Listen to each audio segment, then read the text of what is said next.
Olá a todos, boa tarde, graça e paz de Jesus. É uma imensa alegria, mais uma vez, dividir com você um pouco dos ensinamentos da gloriosa e rica Palavra de Deus. Nós estaremos também celebrando a ceia do Senhor para aqueles irmãos e irmãs que nesse momento de pandemia não podem participar do culto presencialmente. No final dessa mensagem eu estarei consagrando os elementos, o pão e o suco de uva, e você então aí na sua casa, com profunda alegria e gratidão, poderá participar da ceia do Senhor. No Evangelho de Lucas, no capítulo 6, o texto que eu quero dividir com vocês nessa tarde, é possível extrair daqui um modelo de espiritualidade muito saudável, tanto vivenciado por Cristo, como também ensinado e transmitido aos seus discípulos. O médico Lucas registra a partir do versículo 12: e ocorreu naquela ocasião que Jesus se retirou para um monte a fim de orar, e atravessou toda a noite em oração a Deus. Logo ao nascer do dia, convocou os seus discípulos e escolheu dentre eles 12, a quem também designou como apóstolos: Simão, a quem deu o nome de Pedro, seu irmão André, Tiago, João, Filipe, Bartolomeu, Mateus, Tomé, Tiago, filho de Alfeu, Simão, conhecido como Zelote, Judas, filho de Tiago, e Judas Iscariotes, que se tornou traidor. O que eu quero destacar a partir disso é que, primeiramente, Jesus Cristo é o nosso referencial em tudo. A partir do versículo 12, Jesus nos ensina a buscar e a praticar um modelo de espiritualidade saudável. E a primeira dimensão que nós encontramos aqui é a oração. A oração nos mantém vivos. Jesus, por exemplo, valorizava o seu momento a sós com Deus.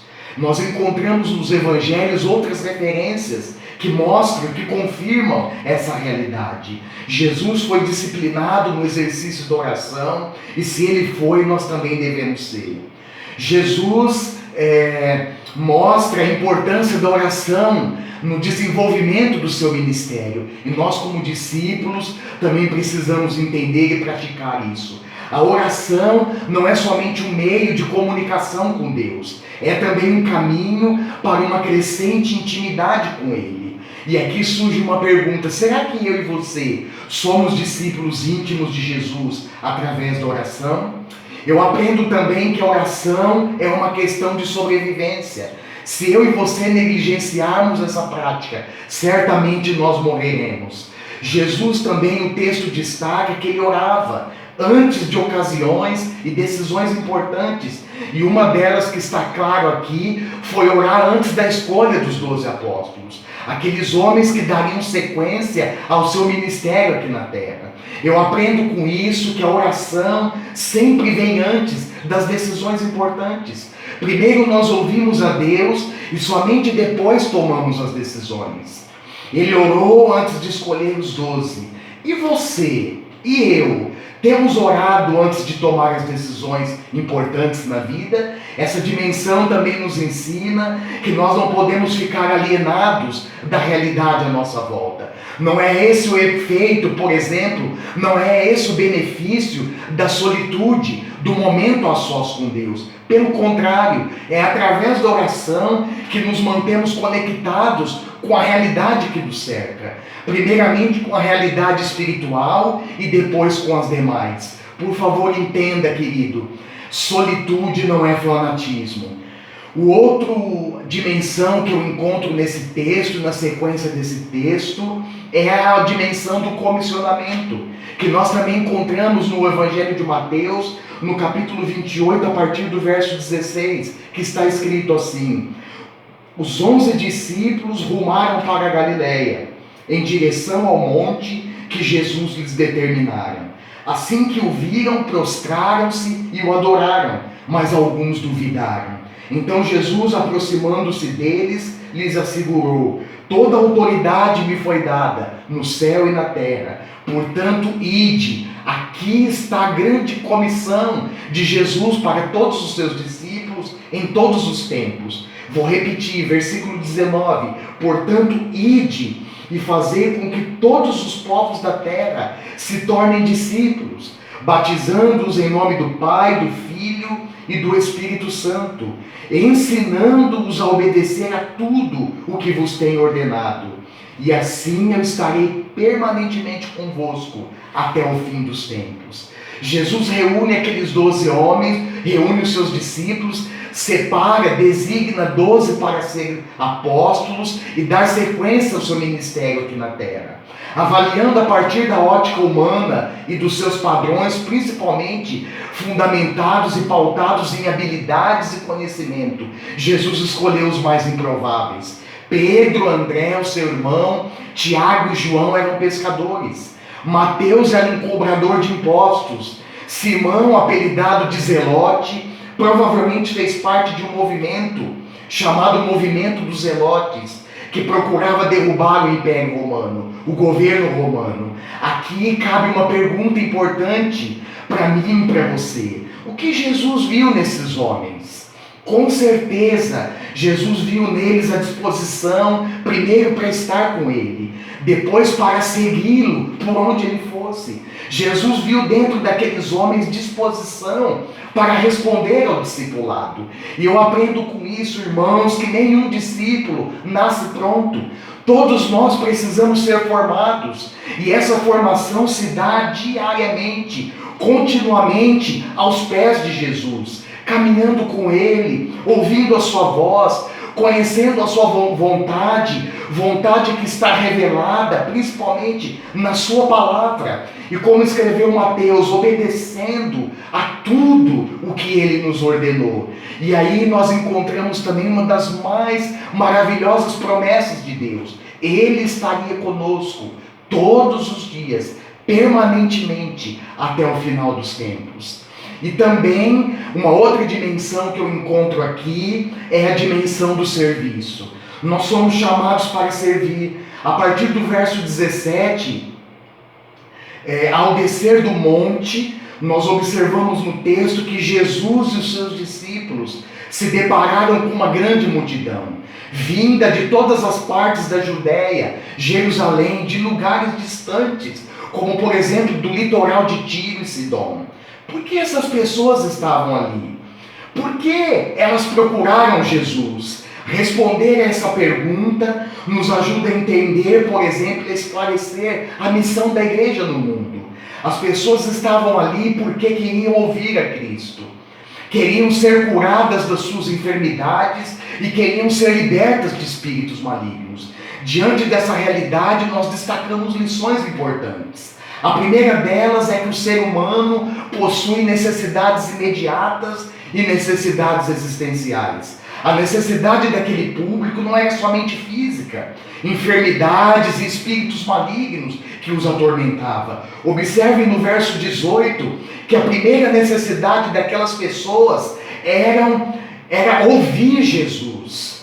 Qual é a parte do ser humano que mais necessita de Deus? É o nosso espírito, que Ele mesmo nos deu. É a alma humana. A alma humana é a que tem mais necessidade da presença de Deus.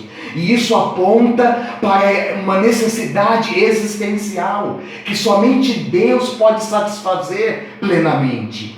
A segunda lição que eu destaco é a prontidão de Jesus para atender às reais e complexas necessidades daquela multidão. Diante disso eu fico pensando, será que a igreja que representa e que é a comunidade de discípulos nesse mundo está pronta para atender às reais e complexas necessidades do mundo que a cerca? Em Mateus capítulo 10 e Lucas capítulo 9, versículo 1 e 2, a Bíblia ensina que a autoridade que precisamos para atender às necessidades do mundo já está à nossa disposição.